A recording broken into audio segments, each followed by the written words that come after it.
자, 여야는 지금 민정수석실 업무를 두고도 갈등을 빚고 있습니다. 현 정부에는 그동안 공직자 인사 검증 역할을 해왔던 민정수석실이 없죠.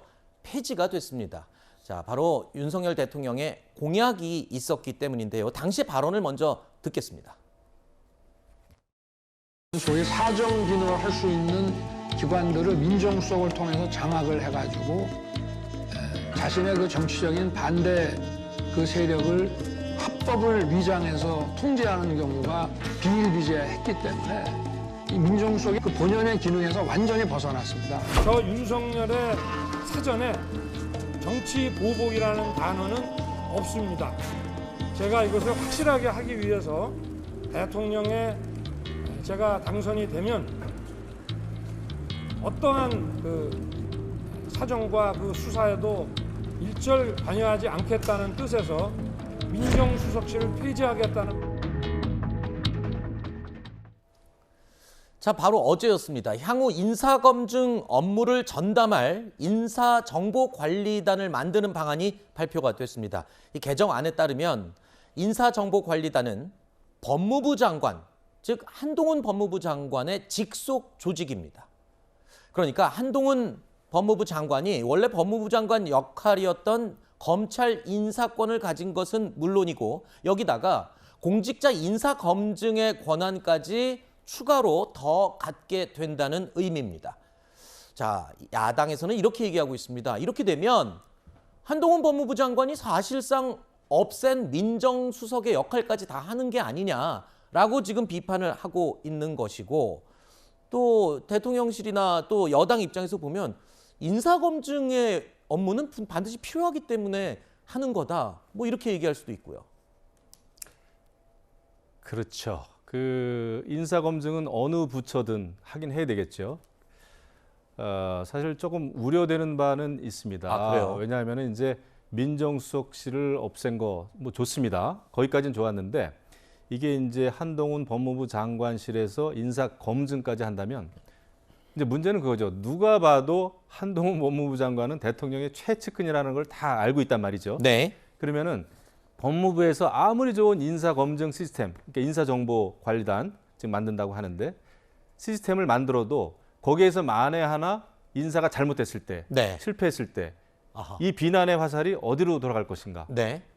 한동훈을 거쳐서 결국은 대통령에게 그렇죠. 갈 수밖에 없죠. 왜냐하면은 최측근이라는 거를 세상이 다 알고 있거든요. 네. 그리고 인사라는 게 묘해서 여러 가지 복잡한 국가 정책에 대해서는 국민들이 평가하고 비판하기가 쉽지는 않습니다. 그렇죠. 그런데 인사에 대해서는 굉장히 민감하고 쉽게 판단들을 하세요. 네. 그 사람에 대한 그 세평이라는 게 있지 않습니까? 이력이라는 게 있고, 그래서 저는 한동훈 법무부 장관이 굉장히 중요한 역할을 맡아서 네. 이 일을 잘해줬으면 좋겠다라는 바람도 있지만 네. 너무나 큰 그런 그 인사 검증까지 책임을 진다면 네. 야, 이거 대통령에게 부담이 될 수도 있겠다. 네. 인사가 만사라는 말이 정말 맞거든요. 네.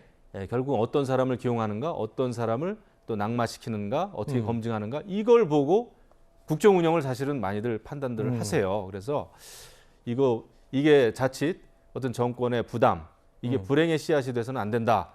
네. 그런 걱정을 알겠습니다. 좀 하고 있습니다. 오히려 김 의원님께서는 인사정보관리단에 대한 우려를 실패했을 때 오히려 지금 대통령에게 끼칠 것을 지금 우려하고 있는데, 야당에서는 또 다른 지점에서 비판을 하고 있어요. 인사검증의 객관성이라든가 아니면 민간 사찰의 가능성도 있는 거 아니냐, 뭐 이런 얘기인 건 거죠. 그러니까 오늘 그 대부분의 주요 언론들이 이 문제에 대해서 문제제기를 했습니다. 왜냐, 지금 윤석열 대통령이 민정수석실 없애겠다, 대통령실을 축소하고 내각에 힘을 주겠다, 제왕적 대통령을 없애겠다. 결국은 권력을 분산하고 권한을 축소하자는 겁니다. 상호 견제와 균형인데, 권력이라는 거는 한쪽에 힘이 쏠리면 부패하게 돼 있고, 그것을 막기 위해서 권력 그 견제와 균형을 헌법에 놓고 있습니다. 대통령께서 좋아하시는 헌법 가치거든요. 그런데 지금 법무부에 다 몰아놨고요. 그 법무부 장관이 누가 뭐래도 지금 소통령이라고 얘기하는 한동훈 장관입니다. 저는 이제 소통령을 넘어서 이제 중통령 정도는 지금 돼가고 있지 않느냐 그런 생각이 들어서 인사가 가장 중요합니다. 너무 지금 정권 초기에 이런 문제로 인해서 국민들을 되게 불편하고요. 특히 이번에 그 내각 인사에서도 뭐 물론 지금 다 장관들이 임명은 됐지만 그 과정에서 굉장히 인사 독주가 매우 많았다는 것을 좀 명심해야 될 것 같습니다. 알겠습니다. 자, 협치와 소통을 강조하고 있는 윤석열 대통령. 하지만 곳곳에 지금 어려운 과제들이 많이 산적해 있는 것 같습니다.